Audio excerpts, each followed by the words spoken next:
تقریبا 6 ماه از فعالیت من تو این پروژه میگذره و من معتقدم به صورت تأکید کنان که این بازی ردنگیرین پرپولسازترین بازی توی این پروژه است و اگر درست آموزش ببینی، اگر بتونی درست الگوریتماش رو درک بکنی، واقعا بهترین جا واسه درآمدزاییه.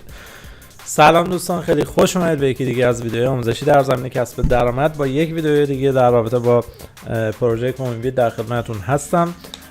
یه سری مطالب و یه سری صحبت ها همین اول کار باید بکنم، چون اسم میکنم وقتشه که یه سری صحبت ها با شما بکنم که یه سری از ذهنیت ها این وسط دوگانگی پیش اومده اینا حل بشه.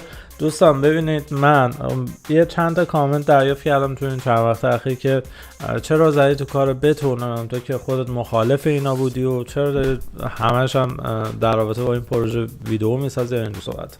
من خیلی مختصر و مفیدی توضیح بدم و بریم سراغ ویدیو امروز. ببینید، من همچنان هم مخالف بتم. ببینید، من الان 5 سال هستش که دارم ویدیو درست میکنم توی کانال یوتیوبم در رابطه با درآمدزایی و کسب درآمد دلاری و اینجور چیزا. اگر من قرار بود که در رابطه با بت بخوام بیام تبلیغی بکنم، صحبتی بکنم، کسی جذب بکنم در رابطه با بت و اینا، تا این 5 سال این کار رو انجام میدادم. حداقل میشه گفت 7-8 سال هستش که بین ایرانی‌ها حالا این قضیه جا افتاده و یه سری وبسایت‌ها و پروژه‌های مختلف هستن که خیلی هم دارن داخلشون فعالیت میکنن، حتی همین الان که منتها تمام اون پروژه ها ایرانی هن. یعنی میشه گفت 90% افرادی که تو ایران دارن فعالیت میکنن توی پروژه هایی که مالکین این پروژه ایرانی هستن دارن فعالیت میکنن و اون پروژه ها 100% اسکمه. خب من اگر قرار بود بیام معرفی بکنم، یعنی اگر من دیدگاهم و ذهنیتم این بودش که بخوام پروژه بهت معرفی بکنم، تا این 5 سال حداقل معرفی میکردم و این کار رو انجام میدادم. در صورت اینکه اصلا انجام ندادم و دلیلش هم همه میدونن، چون همه این پروژه کلاهبرداریه. و چرا اومدم این پروژه رو دارم راجبش ویدیو میسازم؟ چون اول از همه این که یک پروژه بین المللیه، صدها هزار نفر آدم داخلش هم فعالیت میکنن و کاملا تستش کردم 2 ماه قبل از اینکه من معرفیش بکنم. تقریبا میشه گفت عید بود که اولین ویدیو در رابطه با این پروژه رو من منتشر کردم، اما 2 ماه داشتم داخلش فعالیت میکردم، تستش کردم همه جوره که فکرشو بکنید. بعد اومدم معرفی کردم، مطمئن شدم که اصلا کلا زمین تا آسمون با اون پروژه‌ای که 90% شما که تو ایران هستید فعالیت کردید داخلش 90% میشه گفت تفاوت داره. اصلا زمین تا آسمون با هم فرق دارن. اونا یه جوری واقعا طراحی شده بودن که خودم هم داخلشون قبلا خیلی سال پیش فعالیت کرده بودم، جز باختی چی نداشت. اما من وقتی اومدم وارد این پروژه شدم، وقتی تستش کردم، وقتی باش کار کردم، دیدم جای کار داره، دیدم واقعا همش باخت نیست و فقط میتونید شما با آموزش دیدن داخلش درآمد داشته باشید، این تصمیم گرفتم که این کار انجام بدم. پس هیچ ربطی نداره، یعنی شما اصلا به چشم یک بت نباید به این پروژه نگاه بکنی.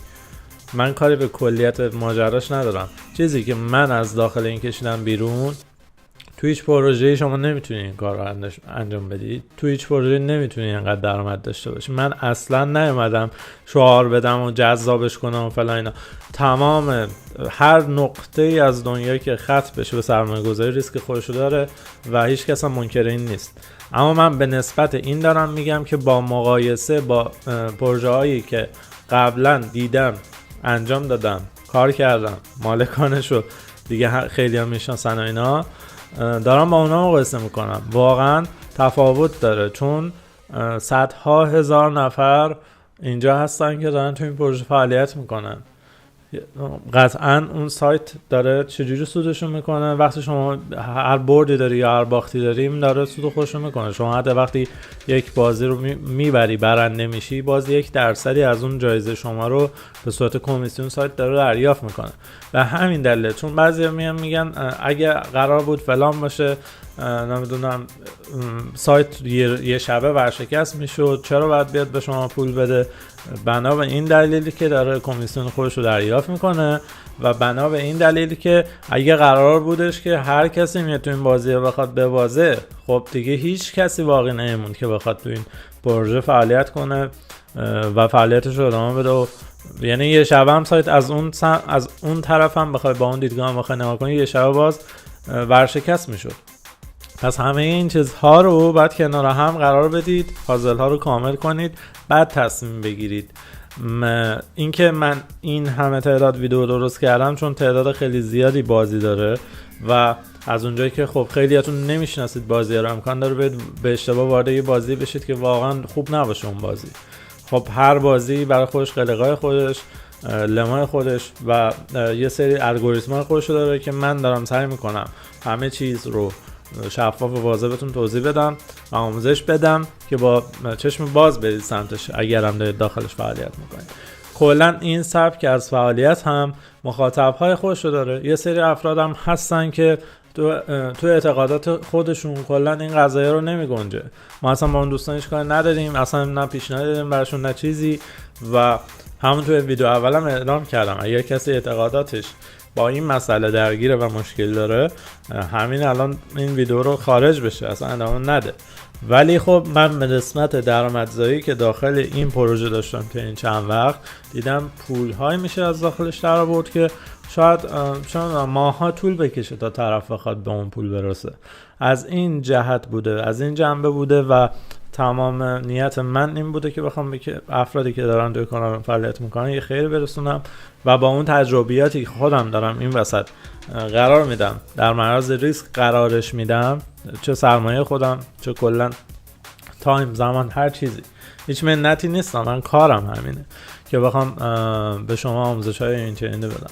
ولی در کل تمام این شرایط رو اگر بذارید کنار هم متوجه میشید که من هدفم این بوده که بخوام به شما کمک بکنم، اما به شرط اینکه درست و حساب شده کار بکنید و آموزشی که دارم بهتون میذارم رو یه جورایی با جون و دل بشینید نگاه کنید، کاملا درکش کنید. همیشه هم گفتم تو این پروژه شما اول اصلا نه احساسی باید عمل کنید نه چیزی، فقط به عنوان یک تماشاچی بیاد جلو، تو ذهنتون بازی کنید، بازی رو درک کنید، بازی ها رو الگوریتماشو بشناسید، تو ذهنتون بازی کنید. بعد که دیدید امکان داره تو این پروژه موفق باشید بیاد ورود بزنید اگر خواستید، باز با مسئولیت خودتون.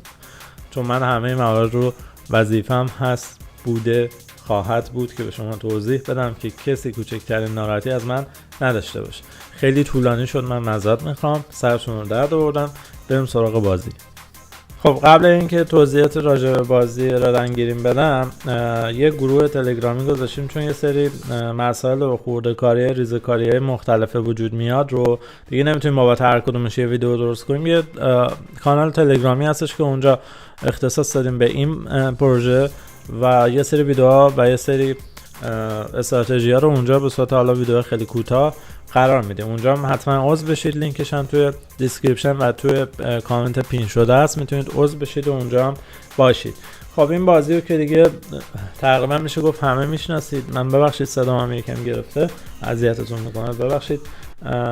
اینجا شما فقط با حدس زدن اینکه هر یک دقیقه یک بار یه رنگ میاد و بعد حدس بزنید که رنگ بعدی چی میتونه باشه، رنگ قرمز یا رنگ سبز. فوکوس ما فقط روی همین دوتا رنگه. اونجا دارید رنگ بنفش هم میبینید ولی کلا اون رو فکر کنید اصلا وجود نداره. یه سری سیاست ها قبلا براتون گفتم، یه سری استراتژی ها گفتم که چه شکلی میتونید حدس اینو بزنید که بعدی چه رنگی امکان داره باشه. تجربه تو این بازی حرف اول و آخر میزنه. الگوریتم شناسی خیلی مهمه. یه سری الگوریتم ها هستش که تکرار میشه توی روز چندین بار که اگر شما به صورت بیننده باشید و فقط فوکوس بکنید که به چه شکل هست، قطعا میتونید اگر هوش و ذکاوت خاصی داشته باشید میتونید این رو به خاطرتون بسپارید و درصد اینکه بخواید حدس بزنید که رنگ بعدی چی میتونه باشه رو خیلی میتونید افزایش بدید. تو این بازی بهترین استراتژی و هنوزم میگم بهترین استراتژی اینه که شما پولت رو هر چقدر که هست، $10 $50 $100 هر چقدر که هست درست و حسابی مدیریتش کنی، تقسیم بندیش کنی، حداقل به 7 راند مختلف بتونه جواب بده. یعنی شما اگر اومدی حدستو زدی باختی، دوباره زدی باختی، دوباره زدی باختی، این قضیه رو تا 7 تا 8 بار انقدر پولت رو تقسیم کرده باشی که حتی اگه بار اون هفتمی حتی بار هشتمی برنده شد تمام ضررهای قبلت رو جبران کنه و همراه اینکه حالا با یه سری سود جدید هم به دست بیاره، که این همش برمیگرده به ریاضی و محاسبه و حساب کتاب خودتون که میتونید اون تقسیم بندی هم یه جوری برآورد کنید که ضریبش رو مثلا 2 یا 3 برابر کنید. یعنی هر بار که میبازید پول بعدی که میذارید یا 2 برابر باشه، 2.5 برابر باشه یا 3 برابر باشه. خب این قضیه هم باز ریسک خودتون رو بالا پایین میکنه دیگه. اونی که 2 برابر میکنه ریسکش خیلی کمتر از اونی که پولش رو داره 3 برابر میکنه. این باز برمیگرده به شخص خودتون که خودتون باید تصمیم گیری بکنید تو این زمینه. ولی مهمترین چیزی که این وسط مهمه این که بتونید درست پولتون رو مدیریت بکنید و تمرکز داشته باشید. اصلا به این فکر نکنید که الان پول گذاشتید وسط. یکی از عواملی که باعث این میشه که طرف احساساتش درگیر بشه و باعث بشه تمرکز نداشته باشه تو بازی، این که وای من الان انقدر گذاشتم الان ببازم چی میشه. اونی که داره تو این بورس فعالیت میکنه باید قشنگ درک این رو داشته باشه که باخت هم این وسط وجود داره و هیچ چیز 100% وجود نداره. و اگر از اون سمت با این دید نگاه بکنی که آقا هیچ پولی این وسط وجود نداره، تمرکز کافی رو داشته باشی، قطعا میتونی اون بهترین کوالیتی و خروجی ممکن رو ازش بگیری. خب من اینجا مثلا رنگ سبز رو میزنم، $10 روش میبندم و ساب میکنم. شما باید حدس بزنید که رنگ بعدی چی میتونه باشه. من سبز رو زدم و رنگ سبزم از آب در اومد. اولین چیزی که زدیم وین شد. بعدیشون هم باز مجددا میام سبز میزنم، دوباره $10 میکارم، گین رو میزنم و بهت رو انتخاب میکنم و بره پیکارش. خیلی خیلی خیلی مهمه که شما بتونید 6 دنگ حواستون رو روی این پروسه بذارید و هیچ گونه استرس اضطراب وارد نکنید به خودتون. میگم یکی از مهمترین عاملاش همینه که میتونه تاثیر خیلی زیادی بذاره روی کارتون. ضریب بردش هم 1.95، یعنی شما هم من الان $10 که گذاشتم $9.5 سود خالصشه که یک مقدار خیلی کمیش رو خود پروژه برمیداره به عنوان کمیسیون. خب قرمز از آب در اومد. من بعدی رو مجددا سبز میزنم، این سری $25 میذارم. اوکی، یعنی 2.5 برابر عدد اولی که گذاشتم. $10 گذاشتم، الان کردمش $25. تو این جدولی هم که قرار داده شده دارید میبینید میزان سرمایه ها رو مثلا اومده تقسیم بندی کرده که کار راحت‌تر باشه و برای کسی که حالا سختشون حساب کتاب کنه از این طریق هم میتونن استفاده کنن. برای مثال اینجا گفته که برای کسی که سرمایه‌اش $20 به چه شکل بعد سرمایه‌اش رو تقسیم بندی کنه. اونی که $50 چقدر، اونی که مثلا $500 چقدر.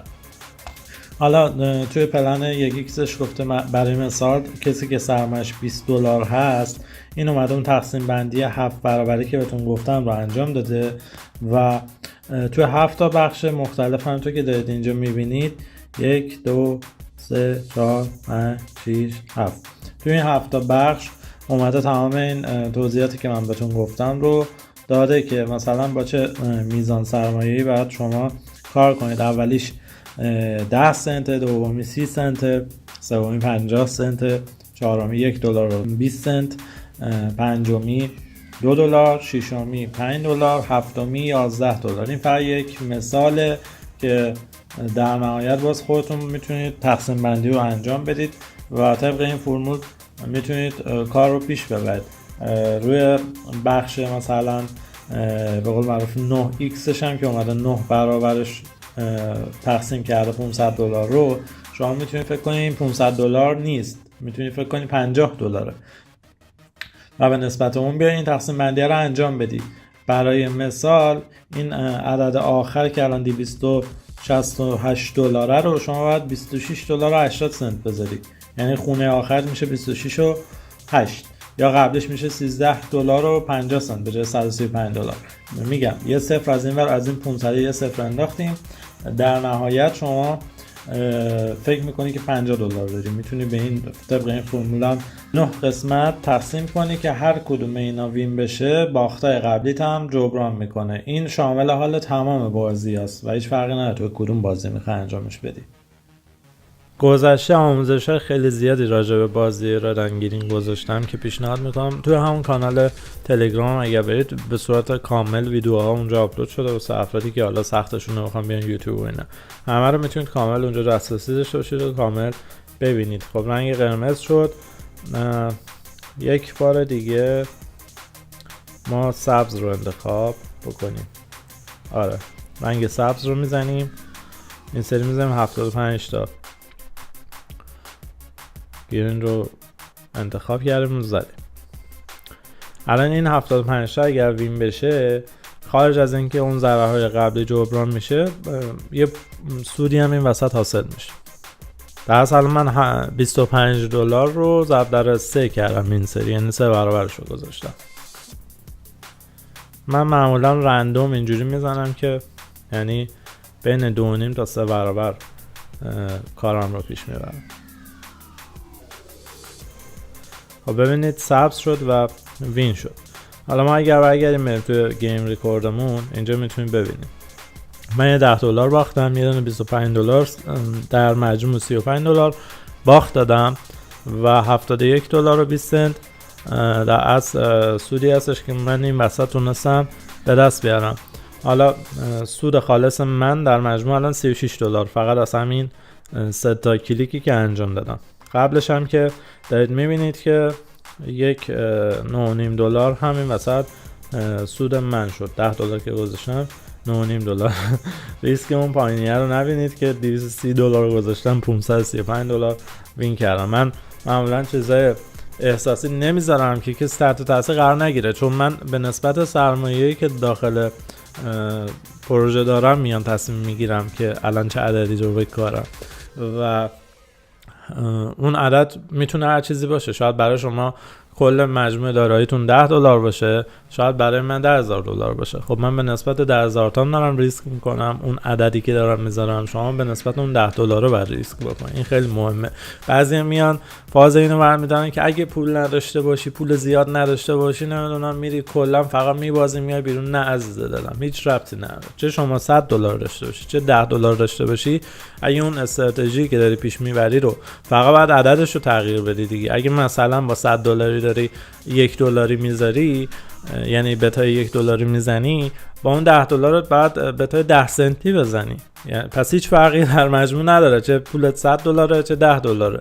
اون سودی که حاصل میشه به نسبت پولت حاصل شده دیگه، پس به کم و زیاد بودن پولت هیچ ارتباطی نداره. اینم واسه اون دوستانی که همچین حرف داشتن. خب من حرفم رو اینجا دیگه قطع کنم. یه دونه گروه هم هستش که سیگنال میندازه، مال خودشونه. من چندین بار تستش کردم، بد نبود، ولی خب داخلش هم پیش میاد که 7 تا 8 تا پشت سر هم باخت بده، لوز بده. برید اون رو هم بررسی بکنید. قبلا بهتون گفتم کجاست، چیه، چه جوریه و اونم بد نمیتونه باشه. برای هر ازگاهی که مثلا تمرکز کافی نداری میتونی از اونم استفاده بکنی با این سیاست 7-8 باری که دارم بهت میگم، تقسیم بندی پولت. مرسی که هستید. بیشتر از این وقتتون رو نمیگیرم. 20 دقیقه ویدیو شد. دمتون گرم. تا ویدیو بعدی، خدا حافظ.